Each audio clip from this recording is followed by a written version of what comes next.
Так бывает, я вновь проиграл, сам себя предавая.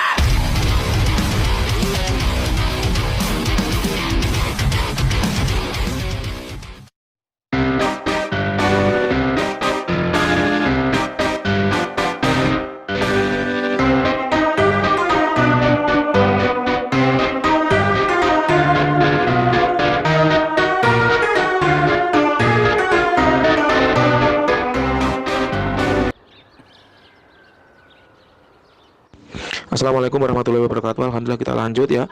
Untuk pemain berikutnya yaitu klien nomor 2788 yang Mbak Wira ulangi. Klien nomor 2788 di sini ada terawangan badan ya yang memang khusus ya. Jadi terawangan ini sudah masuk itu sejak 2 hari yang lalu.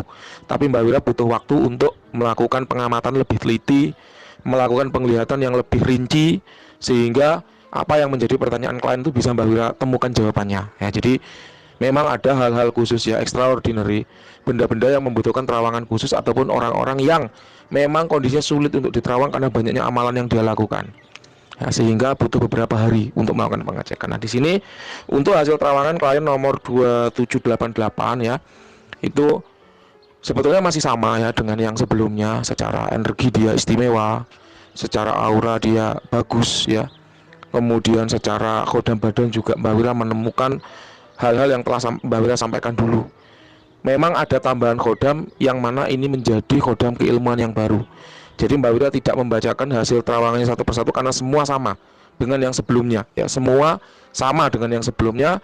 Kemudian ada tambahan khodam baru ini sebagai akibat dari amalan yang diamalkan, amalan yang ditekuni.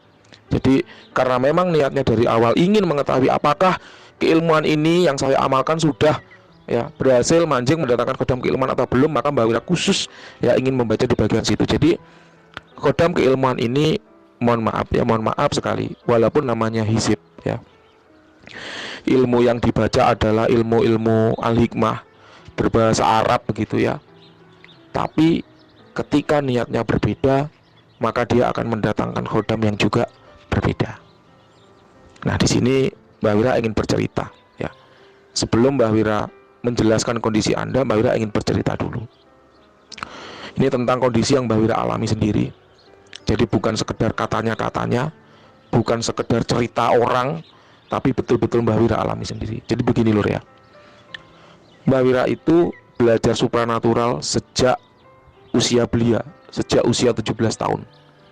Kira-kira di tahun 2006 ya, kira-kira di tahun 2006. Sebagaimana anak usia belia, remaja gitu ya, bukan anak ya, Mbak Wira punya, sebut saja pacar begitu ya, kala itu, yang kemudian karena ya kuasa Tuhan, takdir Tuhan, beliau meninggal karena kecelakaan. Nah, Mbak Wira kala itu penasaran sekali gitu, namanya orang seneng, namanya orang tresno, masih ingin ketemu, walaupun sudah meninggal ya dikejar sampai dapat. Hingga kala itu Mbak Wira pingin banget bisa menembus yang namanya alam barzah. Karena ketika orang meninggal, ruhnya itu berada di alam barzah. Pingin banget Mbak Wira kejar amalan apa yang bisa menembus alam barzah, macam-macam. Dimulai dari doa pelembut batin ya, kemudian doa nur kenabian, kemudian ada mantra pembuka alam gaib, itu ada 3 level tuh, 1, 2, dan 3. Kemudian ada amalan pembuka pintu kubur. Itu semua Mbak Wira tirakati, semuanya.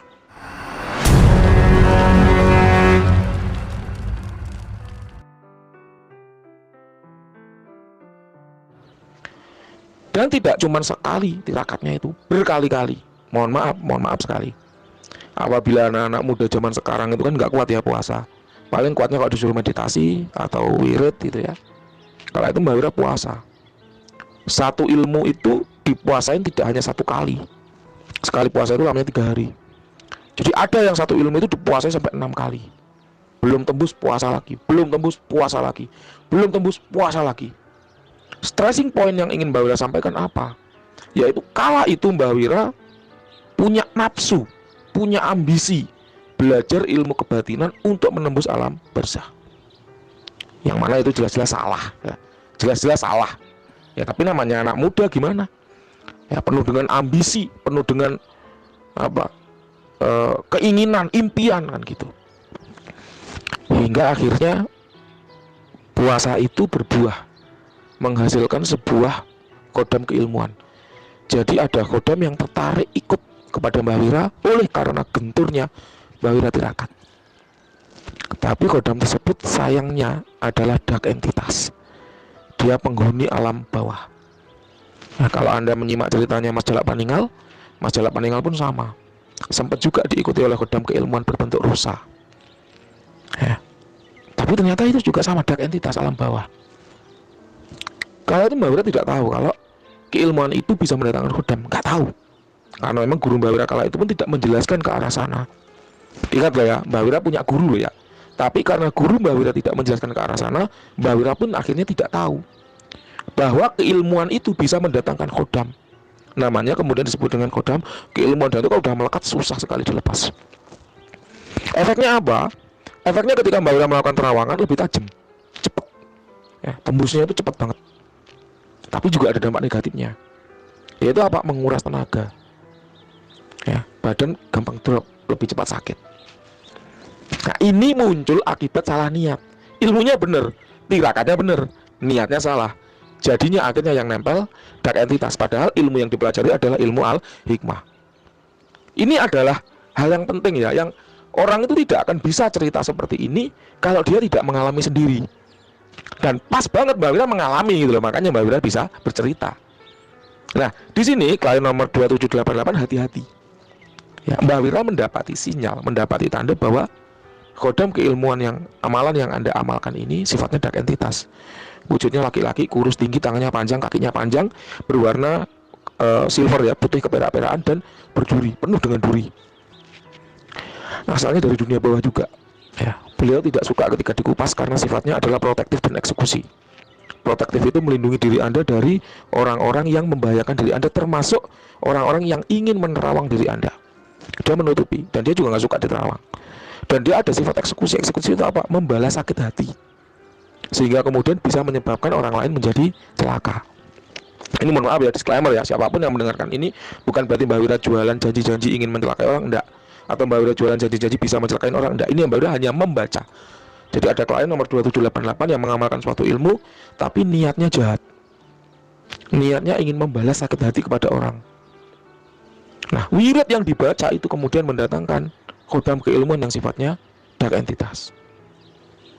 Apa dampaknya bagi diri Anda ketika Anda mencelakai orang lain luka, Anda juga akan sakit.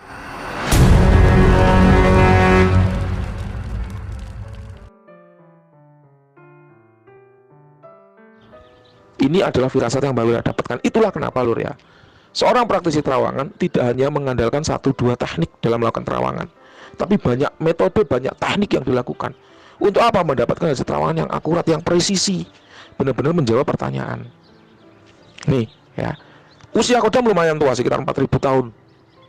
Ya itu kalau dari 3000 tahun ke atas sudah tua kalau Mbah Wira bilang. Ini 4000 tahun berarti sangat tua, dengan level power 96. Kuat, karena kodam keilmuan sifatnya begitu. Namun hati-hati, ketika Anda menyakiti orang lain, maka Anda sesungguhnya sedang menyakiti diri Anda sendiri. Itulah kenapa Mbah Wira tidak pernah jualan santet. Karena dengan Mbah Wira menyatet orang, berarti Mbah Wira sedang menyakiti diri Mbah Wira sendiri. Nah, ini Mbah Wira ingatkan, karena tugas manusia, sesama manusia itu adalah saling mengingatkan.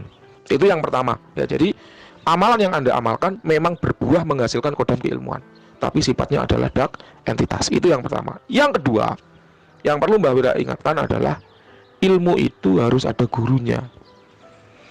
Kalau suatu ilmu itu tidak ada gurunya, bahaya banget. Kalau kemudian ilmu itu lepas kendali, dia bisa menyakiti diri Anda dan keluarga Anda. Ilmu itu tidak sembarangan diciptakan, melainkan dengan olah tirakat laku orang-orang zaman dahulu.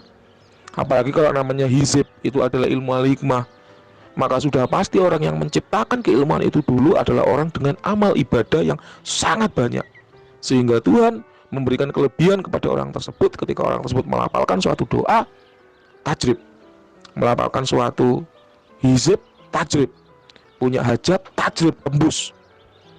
Nah, ini di atap, nah mulai nih suara kledak-kledak-kledaknya. Ini biasanya tanda-tanda dari kodam yang nggak suka diterawang, ya, dia akan menyerang secara aktif.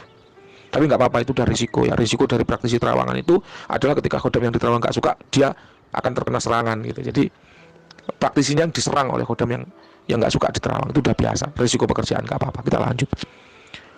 Jadi seseorang yang menciptakan ilmu pertama kali itu pasti seperti itu. Nah, ilmu itu kemudian dia pilih untuk diturunkan ke murid-murid tertentu, jadi tidak asal. Si A, si B, si C, si D itu dipilih oleh beliau. Dianggap kira-kira mampu membawa ilmu itu, kira-kira mampu mengamalkan ilmu itu, kira-kira mampu mengemban ilmu itu. Sehingga kemudian ada namanya sanad ilmu. Sanad ilmu itu adalah turun-temurunnya ilmu dari si A ke si C, C ke si F, F ke G, G ke H, H ke J misalnya. Itu ada nama-nama silsilahnya. Ketika kita melafalkan suatu ilmu, kita itu sesungguhnya mengharapkan barokah dari doa para pendahulu-pendahulu yang telah mengamalkan ilmu-ilmu itu. Sehingga apa? Ketika kita merapal bunyi mantranya, merapal bunyi doanya, itu memberikan efek yang mirip dengan para pengamal-pengamal sebelumnya. Itu yang apa ya, pentingnya sanad ilmu itu. Karena siapalah kita? Kita ini hanya manusia penuh dosa, manusia penuh kesalahan, manusia yang tempatnya lupa.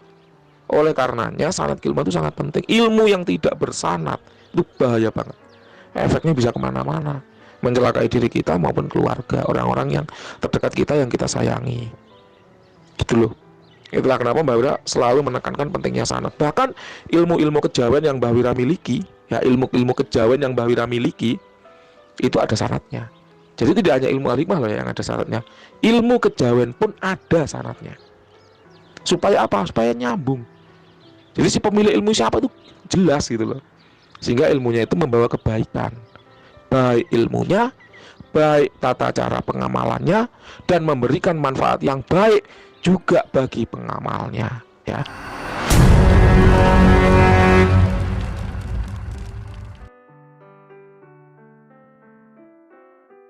Baik ilmunya, baik tata cara dalam mengamalkannya, sehingga memberikan manfaat yang baik juga pada pengguna ilmu itu. Ilmu itu seperti itu.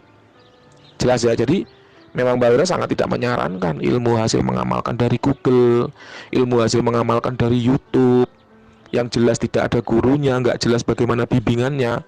Itu Mbak Wira sangat tidak mengamalkan. Kenapa? Karena akan mengundang makhluk halus terus kemudian ikut kepada kita. Iya kalau makhluknya benar lah, kalau terus dampaknya negatif gimana? Susah melepasnya. Gitu ya.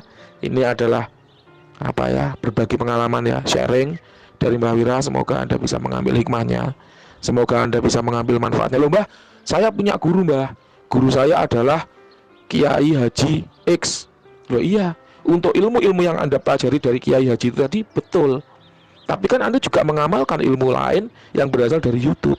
Nah ilmu ini loh yang tidak betul. Gitu ya. Jadi tidak kemudian Mbah Wira menggeneralisasikan semua ilmu Anda salah, enggak. Ilmu yang ada gurunya boleh silakan diamalkan. Tapi untuk ilmu-ilmu yang tidak ada gurunya ini yang bahaya. Mbak Wira udah pernah lihat sendiri orang-orang yang mengamalkan ilmu tanpa guru, berat risikonya. Sementara yang ada gurunya aja bisa miss, bisa meleset. Sama ilmunya, sama tata cara pengamalannya, sama puasanya. Itu loh khodam yang mendampingi bisa berbeda. Ya, murid-murid yang lain dari gurunya Mbak Wira mengamalkan ilmu kepekaan batin itu nggak ada khodam pendamping ilmunya itu nggak ada. Jadi benar-benar memang ilmu itu menghasilkan kepekaan batin gitu aja. Tapi khusus pada Mbak Wira ada khodam keilmuannya. Kenapa? Karena saking salahnya niat ya pada saat tirakat ya, ingin menembus alam barzah, kemudian tirakatnya berkali-kali, saking benturnya lah, akhirnya malah mengundang jin ya, makhluk halus untuk mendampingi, menjadi pendamping khodam keilmuan tersebut. Itulah ya. Ini ya Mas, klien nomor berapa tadi? 2788 ya. Semoga apa yang Mbak Wira sampaikan ini bermanfaat. Ya, silahkan kalau ada yang kurang jelas boleh ditanyakan. Ya, terima kasih, selamat malam.